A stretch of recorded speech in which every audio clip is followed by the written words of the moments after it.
ਅਗਲੀ ਜਿਹੜੀ ਗੱਲ ਕਰਦੇ ਜਾਈਏ ਇੱਕ ਆਫ ਡਿਊਟੀ ਆਈਸ ਆਫੀਸਰ ਦੇ ਉੱਤੇ ਕਥਿਤ ਤੌਰ ਦੇ ਉੱਤੇ ਇਹ ਦੋਸ਼ ਲਾਏ ਜਾ ਰਹੇ ਆ ਵੀ ਉਸ ਦੇ ਦੁਆਰਾ ਇੱਕ ਬੰਦੇ ਨੂੰ ਸ਼ੂਟ ਕਰ ਦਿੱਤਾ ਗਿਆ ਤੇ ਉਸ ਦੀ ਮੌਤ ਹੋ ਗਈ ਆ। ਇਹ ਕਹਿੰਦੇ ਵੀ ਇੱਕ ਅਪਾਰਟਮੈਂਟ ਕੰਪਲੈਕਸ ਦੇ ਬਾਹਰ ਵਾਪਰਿਆ। ਡਿਪਾਰਟਮੈਂਟ ਆਫ ਹੋਮਲੈਂਡ ਸਿਕਿਉਰਿਟੀ ਨੇ ਇਹ ਜਿਹੜੀ ਜਾਣਕਾਰੀ ਦਿੱਤੀ ਆ। ਆਫ ਡਿਊਟੀ ਆਈਸ ਦਾ ਜਿਹੜਾ ਅਫਸਰ ਆ ਕਹਿੰਦੇ ਵੀ ਜਿੱਥੇ ਫੈਡਰਲ ਏਜੰਟ ਇਹ ਅਪਾਰਟਮੈਂਟ ਕੰਪਲੈਕਸ ਦੇ ਰਹਿ ਰਿਹਾ ਸੀ ਉਸ ਦੇ ਬਾਹਰ ਇੱਕ ਬੰਦੇ ਨੂੰ ਉਸਨੇ ਇਸ ਤਰੀਕੇ ਨਾਲ ਗੋਲੀ ਮਾਰੀ ਆ।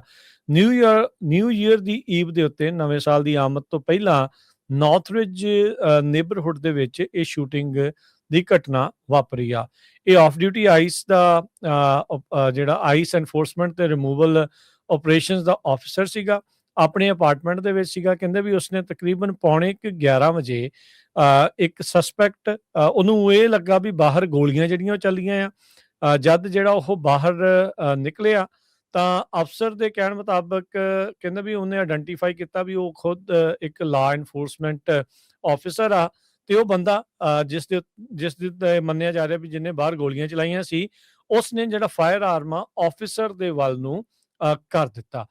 ਟ੍ਰੇਸ਼ੀਆ ਮੈਕਲੌਫਲਿਨ ਉਹਨਾਂ ਨੇ ਇਹ ਜਿਹੜੀ ਜਾਣਕਾਰੀ ਦਿੱਤੀ ਆ। ਕਹਿੰਦੇ ਵੀ ਜਦ ਉਹ ਇਨਸਾਨ ਨੇ ਉਸ ਬੰਦੇ ਨੇ ਕੰਪਲਾਈ ਕਰਨ ਤੋਂ ਨਾ ਕਰ ਦਿੱਤਾ ਤੇ ਅਫਸਰ ਨੇ ਡਿਫੈਂਸ ਦੇ ਵਿੱਚ ਇਹ ਗੋਲੀ ਚਲਾਈ ਆਪਣੇ ਸਰਵਿਸ ਵੈਪਨ ਤੋਂ ਉਸ ਨੂੰ ਡਿਸਆਰਮ ਕਰਨ ਦੇ ਲਈ ਤੇ ਘੱਟੋ ਘੱਟ ਕਹਿੰਦੇ ਵੀ 3 ਗੋਲੀਆਂ ਉਸ ਸਬਜੈਕਟ ਦੇ ਦੁਆਰਾ ਇਸ ਅਫਸਰ ਦੇ ਉੱਤੇ ਵੀ ਚਲਾਈਆਂ ਗਈਆਂ ਆ। ਸੋ ਆਈਸ ਅਫਸਰ ਕਹਿੰਦੇ ਵੀ ਆਪਣੇ ਅਪਾਰਟਮੈਂਟ ਦੇ ਵਿੱਚ ਗਿਆ।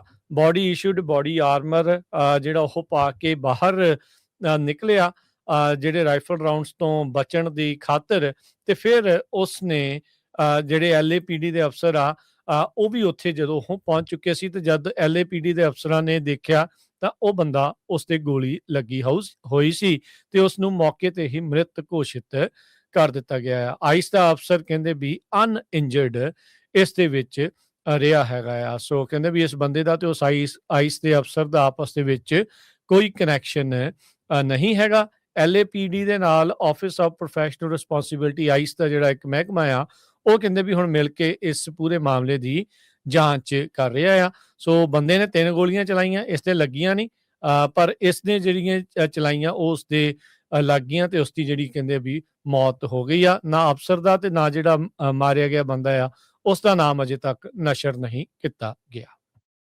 ਜੀ। ਅਗਲੀ ਜਿਹੜੀ ਗੱਲ ਕਰਦੇ ਜਾਈਏ ਇੱਕ ਆਫ ਡਿਊਟੀ ਆਈਸ ਆਫੀਸਰ ਦੇ ਉੱਤੇ ਕਥਿਤ ਤੌਰ ਦੇ ਉੱਤੇ ਇਹ ਦੋਸ਼ ਲਾਏ ਜਾ ਰਹੇ ਆ ਵੀ ਉਸ ਦੇ ਦੁਆਰਾ ਇੱਕ ਬੰਦੇ ਨੂੰ ਸ਼ੂਟ ਕਰ ਦਿੱਤਾ ਗਿਆ ਤੇ ਉਸ ਦੀ ਮੌਤ ਹੋ ਗਈ ਆ। ਇਹ ਕਹਿੰਦੇ ਵੀ ਇੱਕ ਅਪਾਰਟਮੈਂਟ ਕੰਪਲੈਕਸ ਦੇ ਬਾਹਰ ਵਾਪਰਿਆ। ਡਿਪਾਰਟਮੈਂਟ ਆਫ ਹੋਮਲੈਂਡ ਸਿਕਿਉਰਿਟੀ ਨੇ ਇਹ ਜਿਹੜੀ ਜਾਣਕਾਰੀ ਦਿੱਤੀ ਆ।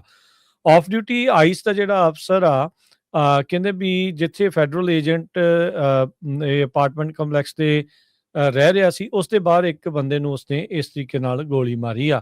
ਨਿਊ ਈਅਰ ਦੀ ਈਵ ਦੇ ਉੱਤੇ ਨਵੇਂ ਸਾਲ ਦੀ ਆਮਦ ਤੋਂ ਪਹਿਲਾਂ ਨਾਰਥਰਿਜ ਨੇਬਰਹੁੱਡ ਦੇ ਵਿੱਚ ਇਹ ਸ਼ੂਟਿੰਗ ਦੀ ਘਟਨਾ ਵਾਪਰੀ ਆ। ਇਹ ਆਫ ਡਿਊਟੀ ਆਈਸ ਦਾ ਜਿਹੜਾ ਆਈਸ ਐਨਫੋਰਸਮੈਂਟ ਤੇ ਰਿਮੂਵਲ ਆਪਰੇਸ਼ਨਸ ਦਾ ਆਫੀਸਰ ਸੀਗਾ। ਆਪਣੇ ਅਪਾਰਟਮੈਂਟ ਦੇ ਵਿੱਚ ਸੀਗਾ। ਕਹਿੰਦੇ ਵੀ ਉਸਨੇ ਤਕਰੀਬਨ ਪੌਣੇ 11 ਵਜੇ ਇੱਕ ਸਸਪੈਕਟ ਉਹਨੂੰ ਇਹ ਲੱਗਾ ਵੀ ਬਾਹਰ ਗੋਲੀਆਂ ਜਿਹੜੀਆਂ ਉਹ ਚੱਲੀਆਂ ਆ।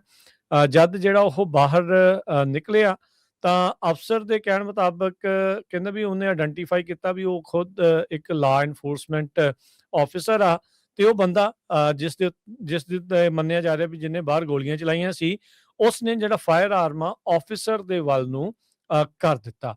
ਟ੍ਰੇਸ਼ੀਆ ਮੈਕਲੌਫਲਿਨ ਉਹਨਾਂ ਨੇ ਇਹ ਜਿਹੜੀ ਜਾਣਕਾਰੀ ਦਿੱਤੀ ਆ। ਕਹਿੰਦੇ ਵੀ ਜਦ ਉਹ ਇਨਸਾਨ ਨੇ ਉਸ ਬੰਦੇ ਨੇ ਕੰਪਲਾਈ ਕਰਨ ਤੋਂ ਨਾ ਕਰ ਦਿੱਤਾ ਤੇ ਅਫਸਰ ਨੇ ਡਿਫੈਂਸ ਦੇ ਵਿੱਚ ਇਹ ਗੋਲੀ ਚਲਾਈ ਆਪਣੇ ਸਰਵਿਸ ਵੈਪਨ ਤੋਂ ਉਸ ਨੂੰ ਡਿਸਆਰਮ ਕਰਨ ਦੇ ਲਈ ਤੇ ਘੱਟੋ ਘੱਟ ਕਹਿੰਦੇ ਵੀ 3 ਗੋਲੀਆਂ ਉਸ ਸਬਜੈਕਟ ਦੇ ਦੁਆਰਾ ਇਸ ਅਫਸਰ ਦੇ ਉੱਤੇ ਵੀ ਚਲਾਈਆਂ ਗਈਆਂ ਆ। ਸੋ ਆਈਸ ਅਫਸਰ ਕਹਿੰਦੇ ਵੀ ਆਪਣੇ ਅਪਾਰਟਮੈਂਟ ਦੇ ਵਿੱਚ ਗਿਆ।